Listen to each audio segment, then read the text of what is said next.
Last week, when the Fourth U.S. Circuit Court of Appeals unanimously upheld the 2017 death penalty decision for Dylann Roof, that's the white supremacist who murdered 9 black congregants in cold blood at one of the most symbolic and historic black churches in the country, I shared with my viewers an unpopular opinion. Take a look. You take somebody who did one of the most awful things we've ever seen or heard, and then you give him the death penalty, and everybody says, okay, fine. So there are cases where the death penalty works. And then guess what happens? The death penalty is then used not just for the Dylann Roofs of the world, not just for the Boston Marathon bombers. It's far more often going to be used against black and brown people. As it generally goes with unpopular opinions, this one also got a bunch of boos and thumbs down on social media. People made their own pages just to tell me how dumb I was. So I wanted to invite someone who can intelligently verbalize the disagreement that many people feel with my opinion. Joining me now is Rizza Islam. He is a researcher, an international activist, and a member of the Nation of Islam. Brother Islam, welcome to the show. I say even for the Dylann Roofs of the world, we shouldn't practice the death penalty. That's my position. I just want to stipulate that. Just to be clear, I'm not saying we should have a death penalty, but just exclude this one white killer. I'm saying it shouldn't be for anybody, and he shouldn't be an exception. What do you say? Interestingly enough, and correct me if I'm wrong, but I have not seen yourself or others come out and say that when it comes to a black person per se, when it comes to one who was actually guilty with overwhelming evidence and who has admitted to committing the actual crime. That is the only reason why. I'm kind of confused here. He goes into a church with malice aforethought. He planned to kill people. He did it. He admitted to it. And he even laughed and said, I want to make it crystal clear. I do not regret what I did. So at that point, there is no question. He deserves the death penalty, seeing how he removed 9 lives. His life is not worth 9, not even worth 1. I think that's a solid argument in terms of the heinousness of Dylann Roof's crimes. I wouldn't dispute that. It was malice aforethought. He decided to go into a church and kill 9 people. I can't imagine a more disgusting thing to do. As far as your initial point, I always say no death penalty. For me, the death penalty isn't about innocence or guilt. I'm saying that for 3 primary reasons we shouldn't do it. 1, we get it wrong too often. 2, it doesn't stop crime from happening or murder from happening. And 3, America doesn't have the moral authority to kill its citizens or to decide who gets to live or die. That's my premise. But yeah, I absolutely have stood out against black folk who have done acts that they're guilty of. But my primary energy, you're right, is spent on black people who are innocent. We got people like Troy Davis, who we fought for, Tukey Williams, who we fought for. I've spent the last few decades fighting on behalf of Mumia Abu-Jamal. And so I spend a lot of energy on those cases. And part of it, brother, is tactical. It's much easier to say, look, this brother's innocent. This sister's innocent. And so if y'all are about to kill an innocent person, then you may not know how many other people are also innocent. So let's stop the practice altogether. Well, interestingly enough, and to all the people that you just mentioned, they actually have solid, justifiable reasons which determine and demonstrate why their innocence would be more than likely. They have not admitted to crimes. They did not commit crimes blatantly in a heinous malice aforethought setting. They did not write it in journals. They did not promote it all over social media. Some of them, of course, when they committed certain crimes or whatever they were accused of doing, they did it before social media existed. But I'm saying in this circumstance, a white man does not have to be put to death in order to justify extending or expanding death to happen for black men.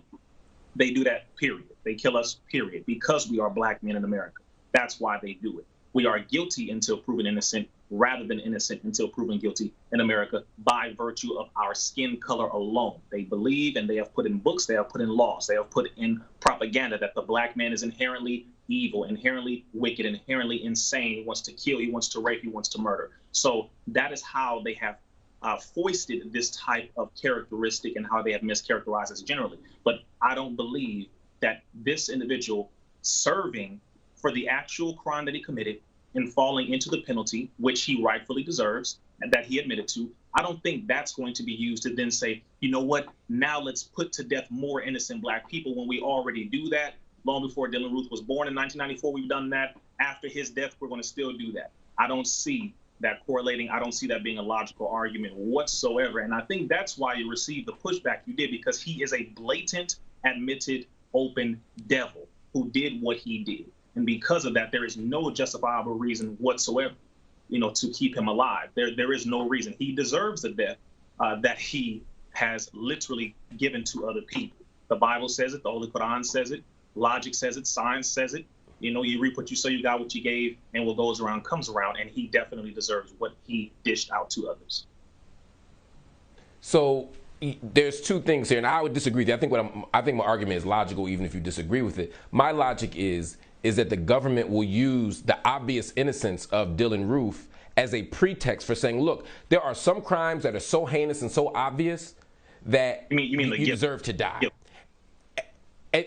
But then what they'll do is they'll take black folk whose crimes aren't so clear, right, that are actually fuzzy, but present them as if there's something else. How many innocent black men and women have we seen on death row where they said the punishment is obvious, that the evidence is incontrovertible, we got proof that this awful thing this black man did, and then they get executed, and then 20 years later we find out that heinous, awful, obvious thing that's indisputable, that sometimes they confess to, sometimes 10 witnesses saw, wasn't actually true. And the other point you make, and we're gonna take a break and come back because I want to talk this through with you, make sure we got plenty of time, is you're saying that he deserves to die. Let's say I don't necessarily agree with the idea of deserving to die in the way that you're saying it, but I think him being dead is justice. If he had been killed in that church by somebody with a gun, you wouldn't hear me tripping saying somebody made a wrong decision.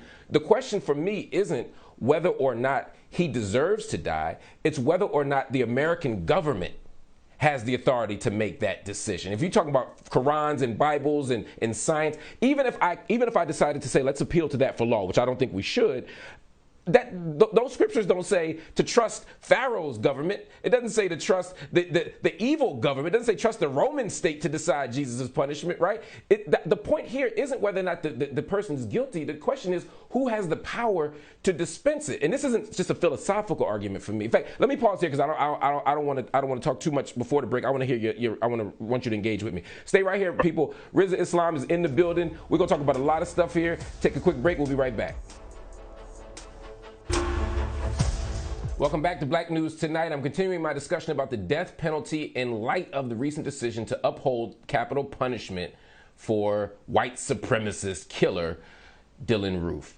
I'm back with Rizza Islam. He's an international activist, researcher, and a member of the Nation of Islam. My brother, what I said right before the break basically was, I agree that deserve might be the case. Dylann Roof deserves a whole bunch of stuff. But do we necessarily want to empower the United States government of all governments to have the right to kill its citizens? Because it's not a one-off. This is a policy that would take place not just for white supremacists who are obviously killers, but for all those black and brown people on death row, many of whom are innocent. Well, I would say I don't think we can now try to give America a moral compass when she herself does not have a moral compass. She carries out being a judge, jury, and executioner on a daily basis when it comes to black, brown people, for the most part, and some white people as well. When these domestic terrorists, or some people call them police officers, certain ones who carry out murder, who carry out killing someone when they do not have all the evidence, when they do not have any justifiable reason, when they have used excessive force. So America does this on a consistent basis. However, when it comes to someone who has committed a crime, who has admitted to that crime, who laughed about the crime that they committed and then said that they did it completely on purpose and they do not regret it, and they violated the law 9 times over. In that circumstance, I would say America is actually being just when she is following that law and that penalty, which is putting a person to death who has overwhelmingly described, demonstrated, and have calculated in that manner that they deserve it. So I'm not going to say that now let us look at a moral compass and say, well, this may be used to be carried out on black people when they already carry it out on us with far less evidence, far less anything. We cannot try to justify it now all of a sudden when it is a white person who deserves it. It's just plain and simple. If it were a black man who did all of these exact same things, I would say the same thing because of what he did by way of his actual crime committed. It's overwhelming. So some of the other people that we brought up, they did not have this overwhelming circumstance. They didn't admit to the crime. There is no evidence that they committed it. For a lot of the people that you mentioned are named. But in this situation, it's completely different. There is no justifiable reason. And I know you mentioned Rome and Babylon and different things of that nature. When it comes to this government, we live in America. So there are laws. And I believe America says something that is very famously known, which is ignorance is no excuse for breaking the law. He wasn't ignorant. He was completely within his right mind, to do exactly what it is that he planned to do. And because of that, okay, he admitted it and he should face the consequences. America does what she does. She kills innocent people across the planet. She murders people wholesale for nothing and says that it is a justifiable reason for democracy, for spreading democracy, etc., when it is for oil, when it is for money, when it is for vested interests of different groups and organizations, and it has nothing to do with righteousness whatsoever. So in this exact same case, this has nothing to do with expanding potentially for Black people or everyone else who doesn't deserve to die. This is someone who deserves it, who made it very clear to deserve it, and he should absolutely face the consequences for his actions. So I agree with your analysis of America's behavior domestically and abroad. So I think we agree that. So we agree on a couple of things here. We agree that Dylann Roof is a monster. He's a human being, but he's behaving like a monster.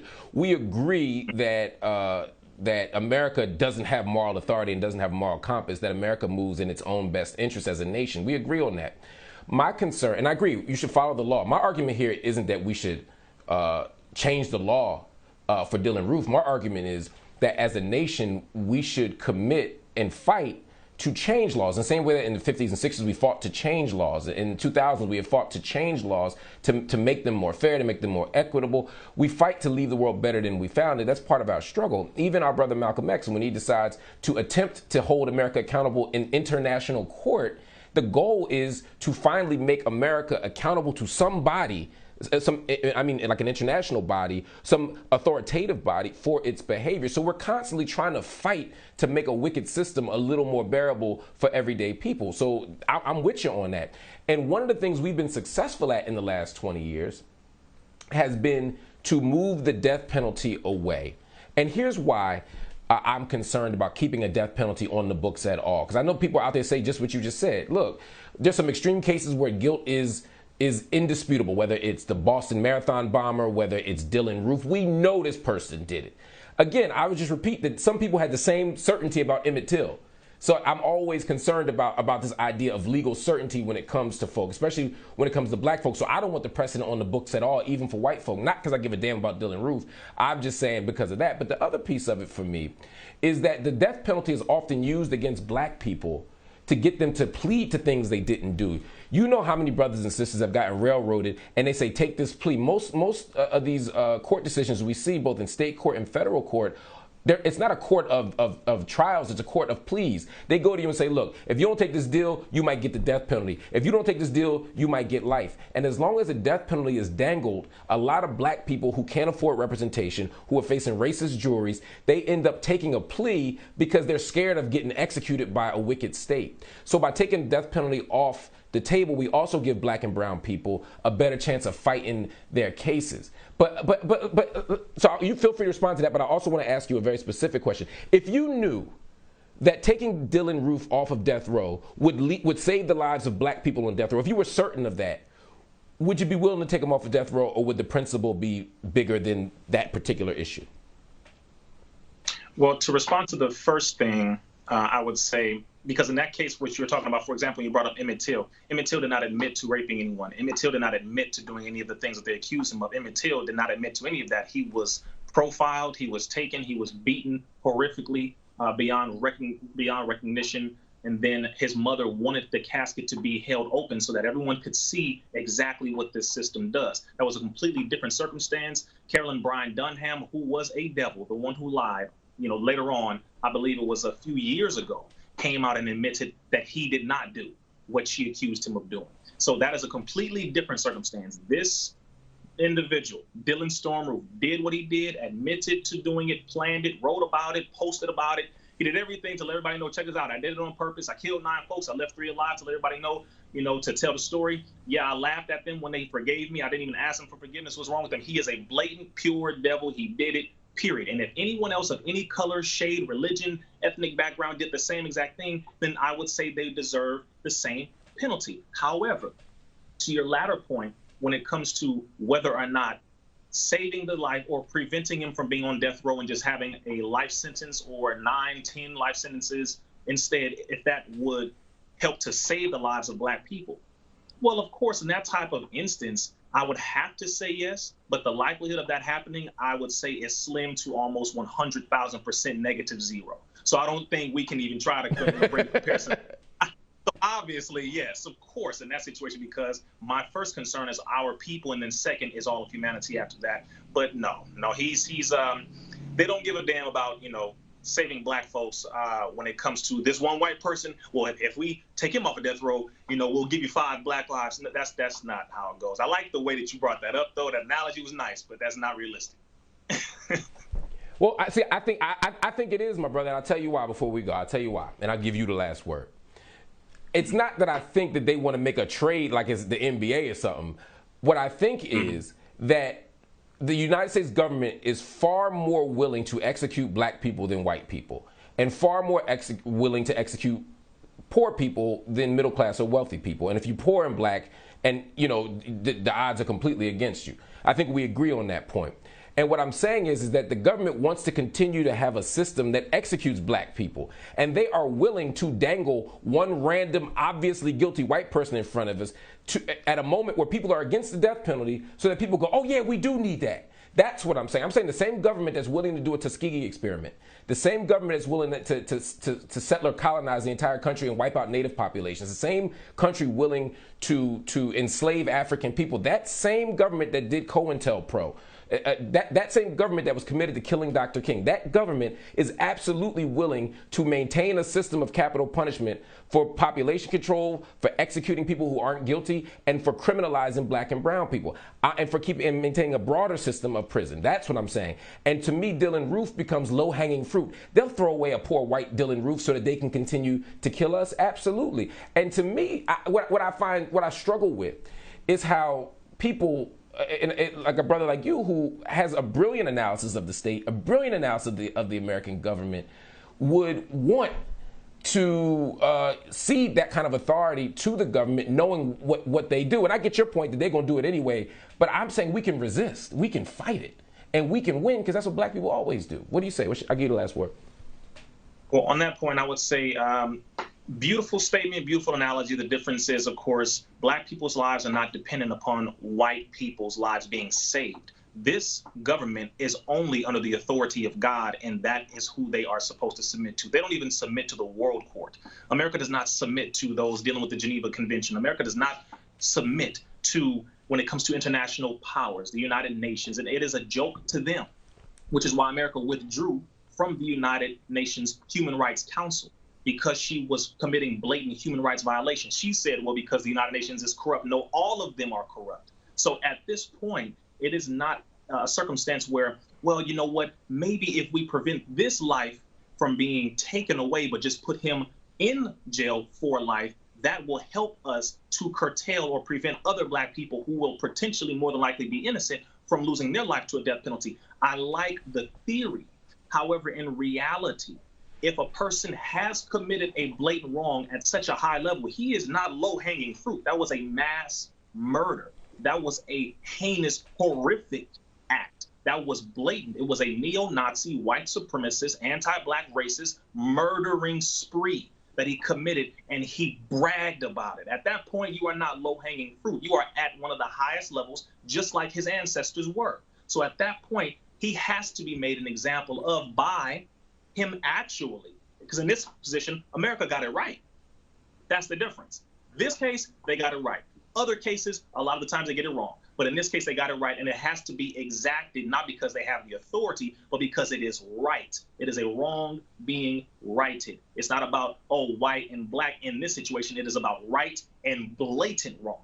And if blatant wrong is not checked, then they will have a justifiable reason to then let others go in certain cases. That's when you go into rape and sex trafficking and all that. And then you have lesser and lesser crimes. If you want to lessen this death penalty, then other crimes are going to be lessened as well. And then you will have a complete country in anarchy and chaos. And therefore, we will not have any form of basic righteousness, because we barely have any rule of law. We barely have any order. We barely have anything of that nature in America right now. And it's becoming weaker and weaker by the day. So if we want to still follow Satan, then we'll make excuses for him.